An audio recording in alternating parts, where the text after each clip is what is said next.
Well, hello there. I was teasing before the break, wasn't I? I hate having Schadenfreude, but it does put a sort of slight half smile on my face. All those people who invested in electric vehicles, at least part of the reason, apart from what, frankly, because nothing beats a combustion engine, might be that they save money in the long term because you don't have to pay fuel duty.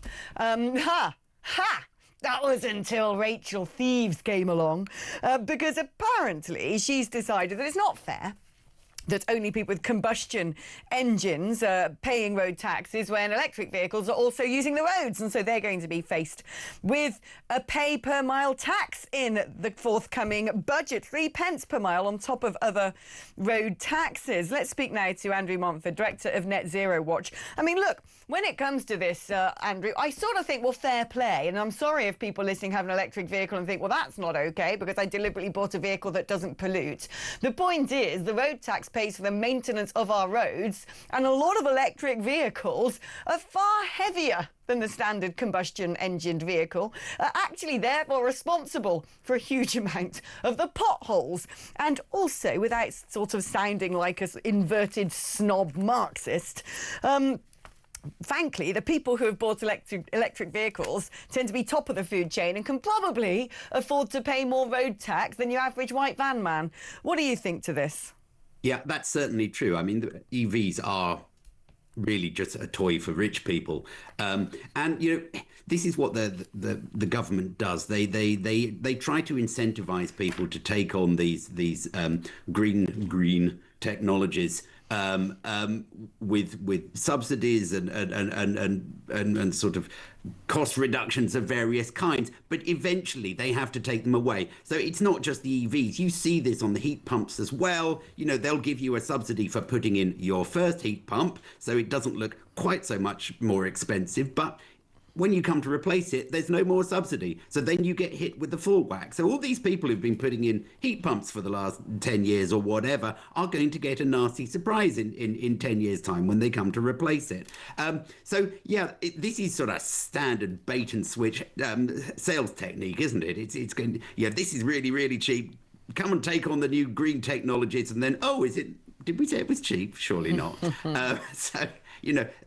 The people are going to get nasty surprises in a few years' time. And, what can you say? People need to learn to question what the government tells them. The government will say anything to get its policies through. And if you trust the government too much, well, you'll get a nasty shock. Especially the cult of net zero. I remember when we were being told we all had to have diesel cars because they were better.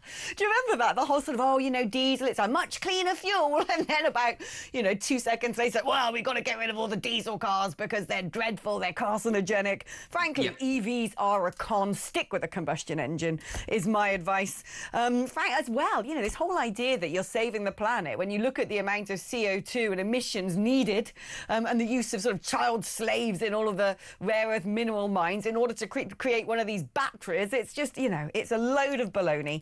Yeah, and we're going to get another nasty shock when we have to start recycling EV batteries. That is going to be a horrendously expensive and probably horrendously polluting process as well. And it's a disaster coming. It is indeed. I'm just waiting for biofuel to hit the market, and all the combustion engines will live a long and happy life, and the EV will be remembered as fondly as the compact disc. Let's talk now, though, about what Richard Tice was saying yesterday.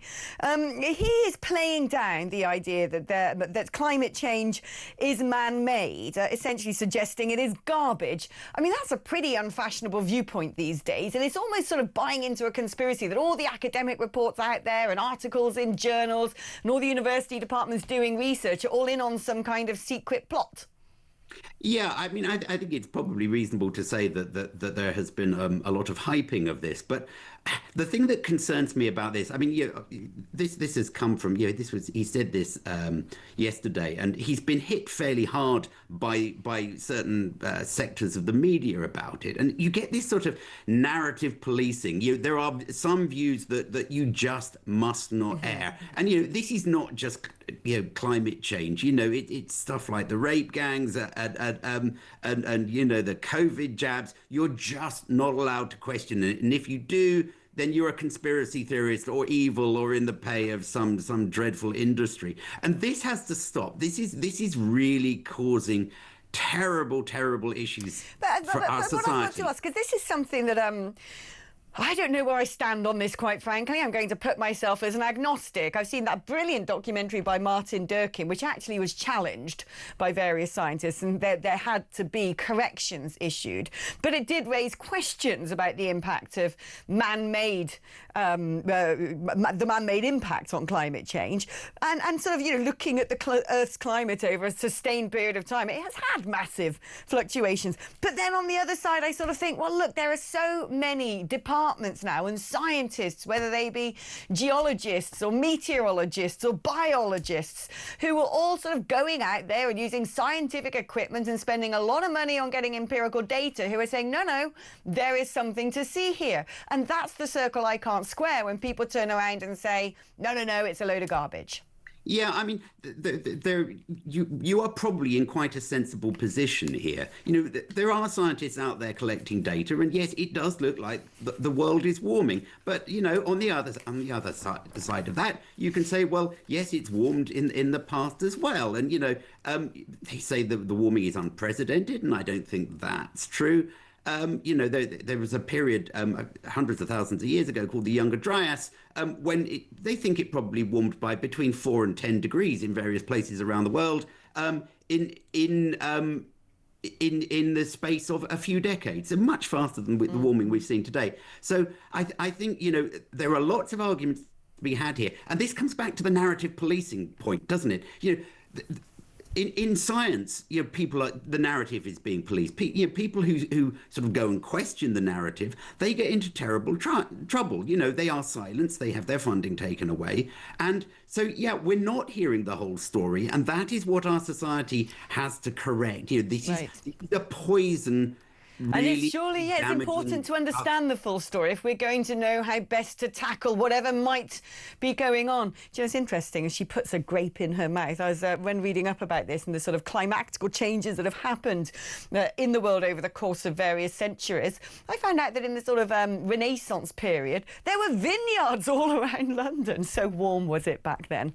Anyway, thank you ever so much, Andrew Montford, Director of Net Zero Watch. Let's